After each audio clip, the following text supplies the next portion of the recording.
اور صحیح مسلم میں موجود ہے کہ ان کے ساتھ جو کچھ کیا گیا وہ پتہ تھا قتل کر کے، کتاب الامارہ چیپٹر میں دیکھیں. اور صحیح مسلم میں موجود ہے کہ ان کے ساتھ جو کچھ کیا گیا وہ پتہ تھا قتل کر کے، کتاب الامارہ چیپٹر میں دیکھیں. جو حضرت عائشہ نے ورڈکٹ دی ہے، ان کی اس کی لاش جو ہے گدھے میں بند کر کے سب کچھ کیا بنو امیہ نے. اور صحیح مسلم میں موجود ہے کہ ان کے ساتھ جو کچھ کیا گیا آپ کو پتہ نا قتل کر کے، کتاب الامارہ چیپٹر میں دیکھیں حضرت عائشہ نے جو ورڈکٹ دی ہے، ان کی لاش جو ہے گدھے میں بند کر کے تو یہ سب کچھ کیا بنو امیہ نے. تو محمد بن ابی بکر وہ قتل میں ڈائریکٹلی انوالو تو نہیں تھے. یہ مصنف ابن ابی شیبہ میں وہ روایتیں موجود ہیں، قتل عثمان والا چیپٹر نکال لیں، یہ عین وقت پہ پیچھے ہٹ گئے تھے، یہ شامل ضرور تھے. تو اس سے یہ تو پتہ چل گیا نا کہ ابو بکر کی اولاد تھی، کوئی صبائی پارٹی نہیں تھی. اچھا جی سنیں ذرا بات کو. یہ میرے ہاتھ میں صحیح مسلم ہے کہ مرزا جی نے کتاب الامارت دیکھنے کے لیے کہا یہ کتاب الامارت ہے. کتاب الامارت میں امام نووی رحمۃ اللہ علیہ نے باب قائم کیا، باب فضیلت الامام العادل وعقوبۃ الجائر. اس کے تحت حدیث نمبر ہے 4608. میں پوری روایت پڑھ کے سناؤں گا، پھر آپ کو ایسے روایت دکھا بھی دوں گا، ایک نظر دیکھ لیجیے گا، آپ اپنے طور پہ بھی تحقیق کر لیجیے گا. میں الفاظ مرزا جی کے ایک دفعہ دہرا دیتا ہوں کہ اور صحیح مسلم میں موجود ہے ان کے ساتھ جو کچھ کیا گیا وہ پتہ تھا قتل کر کے، کتاب الامارت چیپٹر میں دیکھیں. جو حضرت عائشہ نے ورڈکٹ دی ہے، ان کی لاش جو ہے گدھے میں بند کر کے سب کچھ کیا ہے بنو امیہ. عبد الرحمن بن شماسہ بیان کرتے ہیں کہ میں حضرت عائشہ رضی اللہ تعالی عنہا کے پاس کچھ پوچھنے کے لیے گیا. حضرت عائشہ نے پوچھا کہ تم کن لوگوں میں سے ہو؟ میں نے کہا میں مصر والوں میں سے ہوں. میں مصر والوں میں سے ہوں. یہاں سے جاگنے کی ضرورت ہے، میں مصر والوں میں سے ہوں. حضرت عائشہ نے پوچھا تمہارا حاکم جہاد، تمہارا حاکم جہاد میں تمہارے ساتھ کس طرح پیش آتا ہے؟ میں نے کہا ہمیں اس کی کوئی بات ناگوار نہیں گزری. میں نے کہا ہمیں اس کی کوئی بات بھی ناگوار نہیں گزری. اگر ہمارے کسی شخص کا اونٹ مر جائے تو وہ اس کو اونٹ دے دیتا ہے، کوئی غلام مر جائے تو اس کو غلام دے دیتا ہے، کسی کو خرچ کی ضرورت ہو تو وہ اس کو خرچ دے دیتا ہے. حضرت عائشہ نے فرمایا، عربی الفاظ پڑھ رہا ہوں، عربی الفاظ، اما انه لا يمنعون الذي فعل في محمد بن ابي بکر اخیه ان اخبرك ما سمعت من رسول الله صلی اللہ علیہ وسلم یقول. حضرت عائشہ نے کہا میرے بھائی محمد بن ابی بکر کے ساتھ جو کچھ کیا ہے، میرے بھائی محمد بن ابی بکر کے ساتھ جو کچھ کیا ہے، مجھے اس حدیث کو بیان کرنے سے وہ بات بھی نہیں روک سکتی کہ میں نے نبی صلی اللہ علیہ وسلم سے اسی گھر کے اندر سنا ہے کہ نبی صلی اللہ علیہ وسلم نے فرمایا اے اللہ میری امت کا جو شخص بھی کسی پر والی اور حاکم ہو اور وہ ان پر سختی کرے تو تو بھی اس پر سختی کر، اور اگر وہ ان پر نرمی کرے تو تو بھی ان پر نرمی کر. حضرت عائشہ نے کہا میرے بھائی محمد بن ابی بکر کے ساتھ جو کچھ کیا ہے، اس کے اندر کہیں بھی یہ الفاظ نہیں ہے جو مرزا جی نے کہا. وہ جو حضرت عائشہ نے ورڈکٹ دی ہے، جو ان کی لاش جو ہے گدھے میں بند کر کے یہ سب کچھ کیا، یہ کہاں ہے بنو امیہ، یہ کہاں ہے؟ اور پھر مرزا جی نے روایت پوری کیوں نہیں پڑھی؟ کیونکہ مسئلہ یہ تھا کہ عائشہ رضی اللہ تعالیٰ نے کہہ رہی ہیں ممن انت، تو کن میں سے ہے؟ فقلت رجل من اہل مصر یا اہل شام. تیرا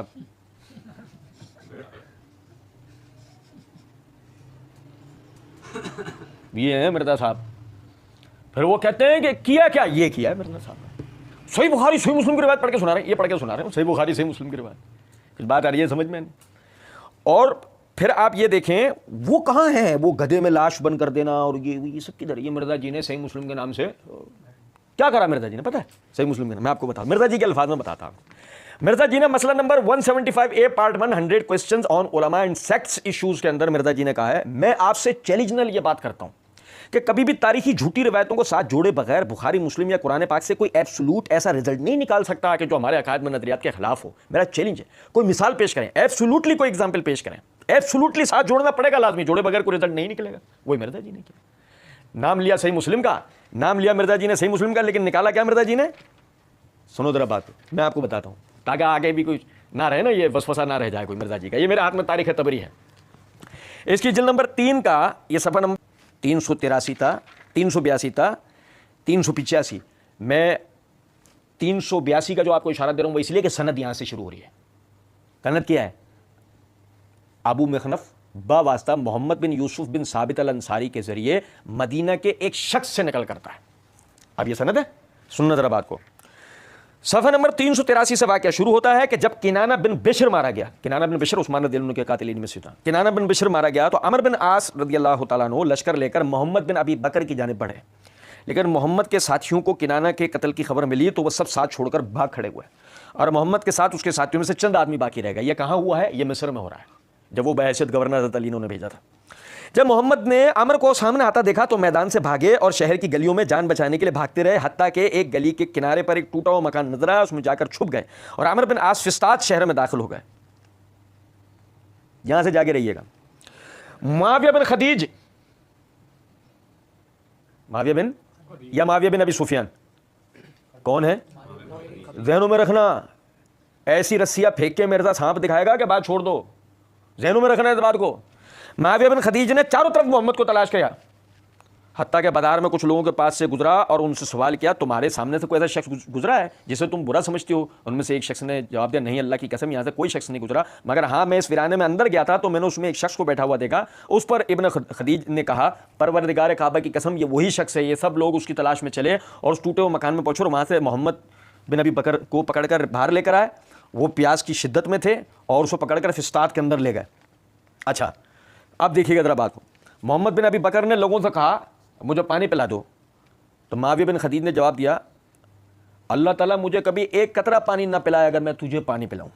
تم نے عثمان رضی اللہ عنہ کو پانی سے روک دیا تھا، تم نے عثمان رضی اللہ تعالیٰ عنہ کو پانی سے روک دیا تھا، اور تم نے عثمان رضی اللہ تعالیٰ عنہ کو روزے کی حالت میں جبکہ ان کا خون حرام تھا شہید کیا۔ اللہ نے انہیں مہر لگا ہوا جو ہے وہ جنت کا یعنی مشروب پلایا۔ اللہ کی قسم اے محمد بن ابی بکر میں تجھے ضرور قتل کروں گا، تجھے اللہ کھولتا ہوا پانی اور جہنمیوں کی پیپ پلائے گا۔ محمد بن ابی بکر نے جواب دیا اے یہودیہ کے بیٹے تیری آرزو ہرگز پوری نہیں ہوگی، یہ تو اللہ عز و جل کے ہاتھ میں ہے، وہ اپنے دوستوں کو پانی پلائے گا اور اپنے دشمنوں کو پیاسا مارے گا، مثلا تو اور تجھ جیسے اشخاص جو عثمان سے محبت کرتے ہوں۔ اللہ کی قسم اگر میرے ہاتھ میں تلوار ہوتی تو تم میں سے ایک بھی بات نہ سنتا۔ معاویہ بن خدیج نے محمد بن ابی بکر سے کہا تو جانتا ہے میں تیرے ساتھ کیا سلوک کروں گا؟ میں تجھے گدھے کی کھال میں سیوں گا، میں تجھے گدھے کی کھال میں سیوں گا پھر اسے آگ میں جلاؤں گا۔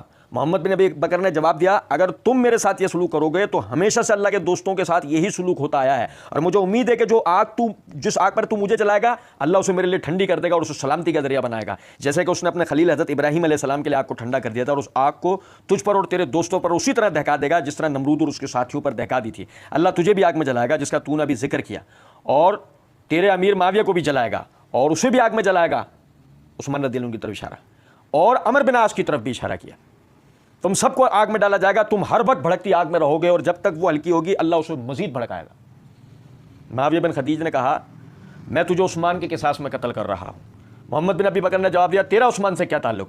عثمان نے ظلم پر عمل کیا اور قرآن کے حکم کو پس پش ڈال دیا، حالانکہ اللہ تعالیٰ کا ارشاد ہے وَمَن لَّمْ يَحْكُم بِمَا أَنزَلَ اللَّهُ فَأُولَٰئِكَ هُمُ الْفَاسِقُونَ، اور جو لوگ اللہ کے احکام کے مطابق فیصلہ نہ کریں وہ فاسق ہیں۔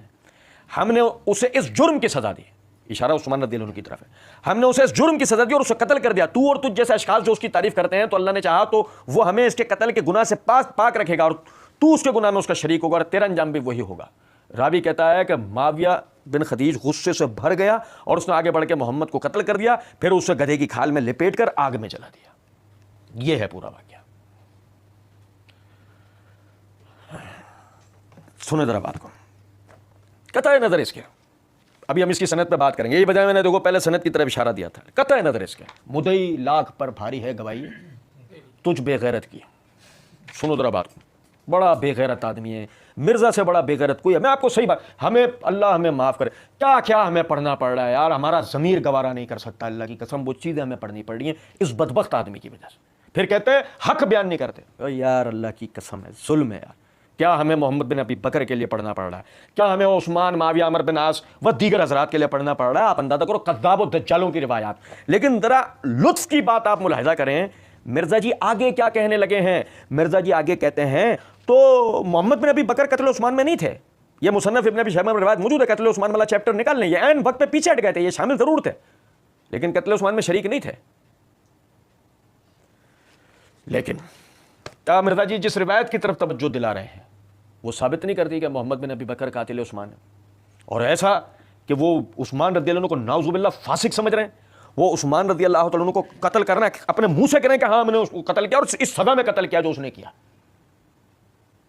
تو پھر مرزا جی نے پوری روایت کیوں نہیں پڑھی یہ بھی آپ سمجھ گئے ہوں گے۔ لیکن اب اس کے بعد آپ آگے دیکھیں، مسئلہ یہ ہے، روایت بیان کی ہے ابو مخنف نے باواسطہ محمد بن یوسف بن ثابت الانصاری، باواسطہ مدینے کا ایک شخص، کون؟ 53واں سوال، مرزا جی اور مرزا جی کے مقلدین سے ہمارا آج 53واں سوال ہے۔